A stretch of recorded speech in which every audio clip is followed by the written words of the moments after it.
قبلك، ضحى بالشيء الثمين الذي نسعى جميعنا بالحفاظ عليه وهو الروح، وقدمها فداء لبناء وطنه. نعزي جميع عوائل الشهداء ونعزي عائلة الشهيد محمد.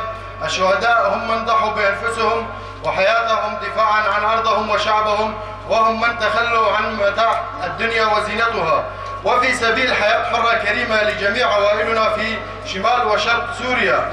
نحن أمام الشهداء نقف عاجزين عن الكلام وضعف مشاعرنا اتجاه هؤلاء الذين يأتون بصمت ويرحلون بصخب وبمهرجانات تقدير وإجلال وحب، وهي أقل ما يستحقون جزاء ما قدموا للوطن من تضحيات.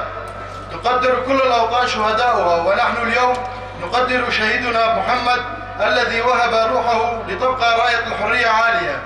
هنيئا لوطننا بهذا الشهيد العظيم، ونهنئ عائلة الشهيد أيضا ولن ننساه أبدا، وسيتذكر التاريخ بكل إجلال وتقدير، لأنهم يرحلون جسدا ويحيون فكرا. شهيد نامر، شهيد نامر، شهيد نامر. الحياة الحرة هي ثمرة إرادة الشهداء.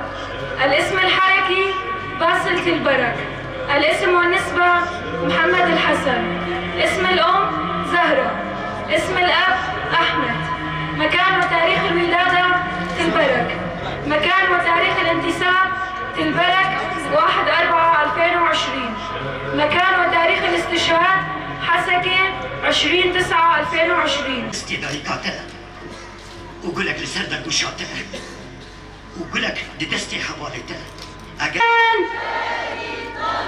بالروح بالدم نفديك يا شهيد.